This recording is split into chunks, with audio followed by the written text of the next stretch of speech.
أعوذ بالله من الشيطان الرجيم. بسم الله الرحمن الرحيم. الرحمن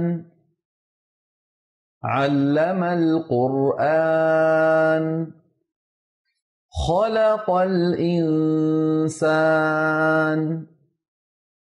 علمه البيان الشمس والقمر بحسبان والنجم والشجر يسجدان والسماء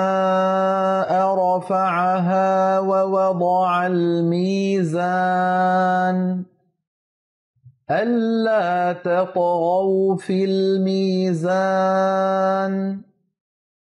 وأقيموا الوزن بالقسط ولا تخسروا الميزان والأرض وضعها للأنام فيها فاكهة والنخل ذات الأكمام والحب ذو العصف والريحان فبأي آلاء ربكما تكذبان خلق الإنسان من صلصال كالفخار وخلق الجان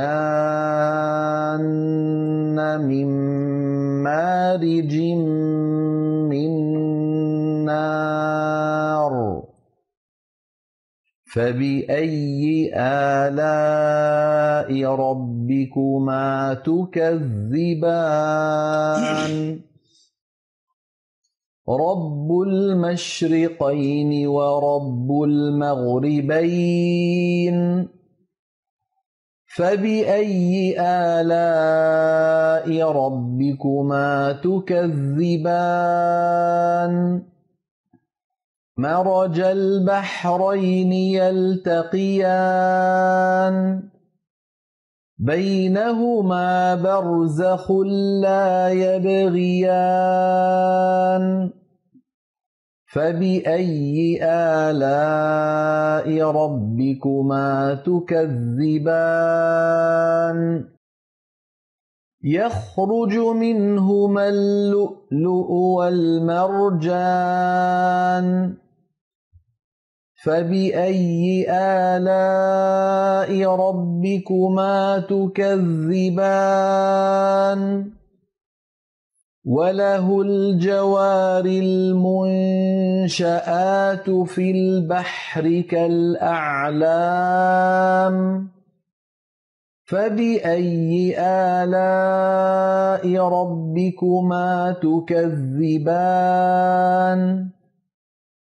كل من عليها فان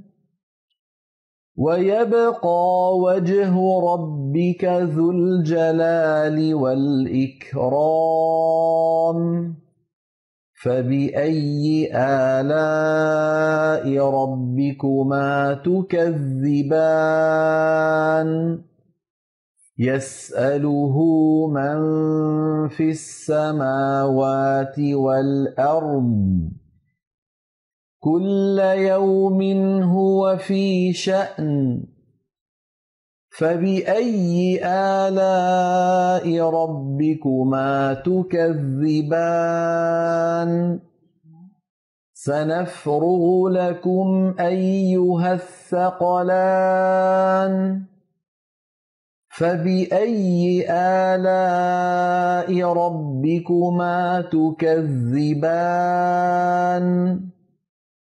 يا معشر الجن والإنس إن استطعتم أن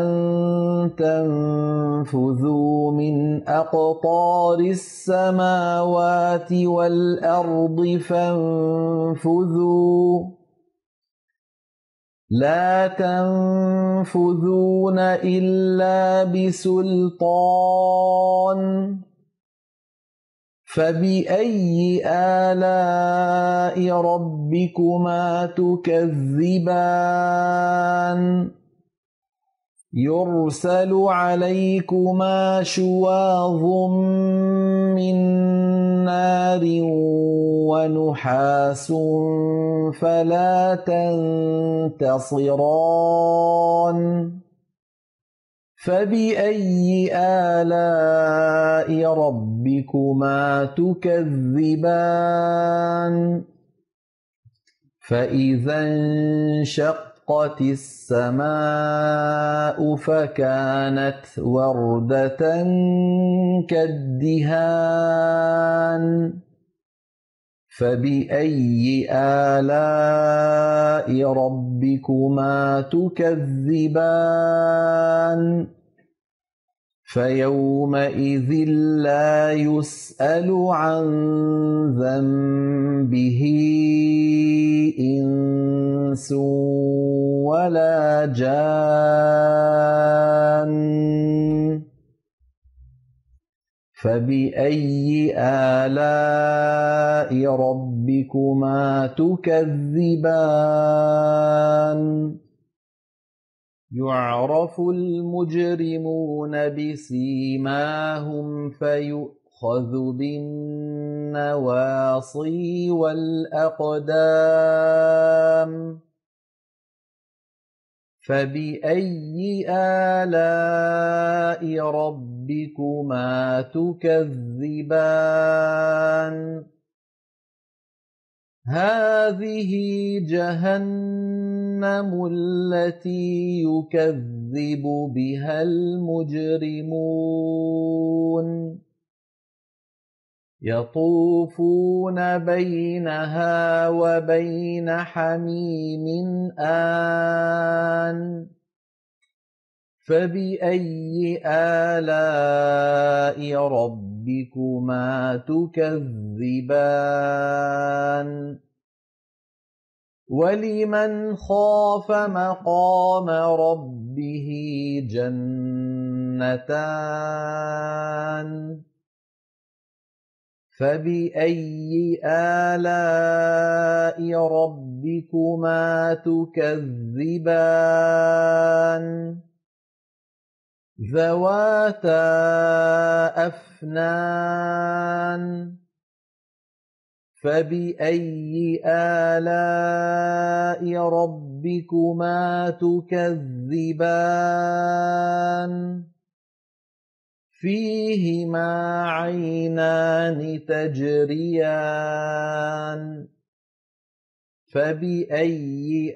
آلاء ربكما تكذبان فيهما من كل فاكهة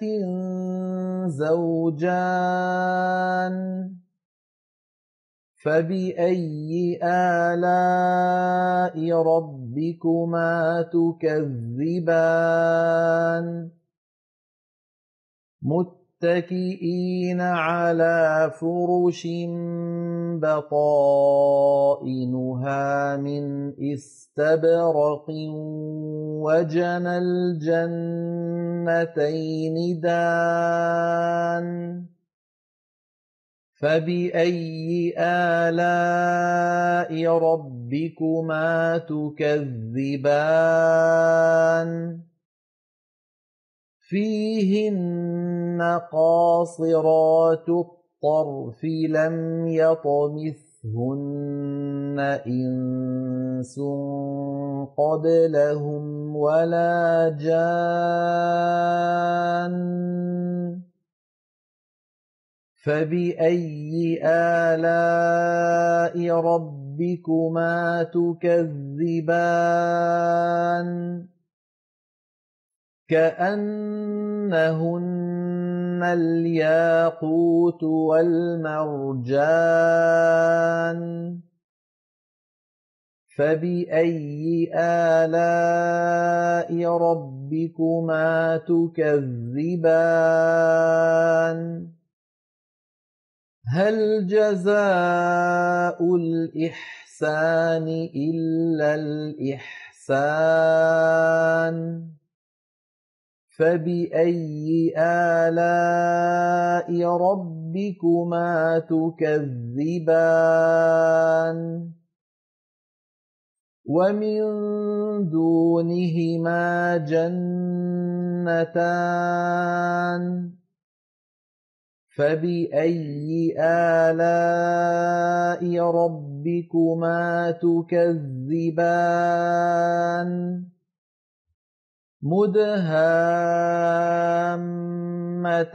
مدهامتان فبأي آلاء ربكما تكذبان فيهما عينان نضاختان فبأي آلاء ربكما تكذبان فيهما فاكهة ونخل ورمان فبأي آلاء ربكما تكذبان فيهن خيرات حسان فبأي آلاء ربكما تكذبان حور مقصورات في الخيام فبأي آلاء ربكما تكذبان لم يطمثهن إنس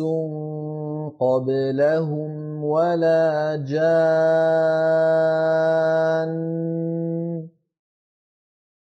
فبأي آلاء ربكما تكذبان متكئين على رفرف خضر وعبقري حسان فبأي آلاء ربكما تكذبان تبارك اسم ربك ذي الجلال والإكرام. صدق الله العظيم.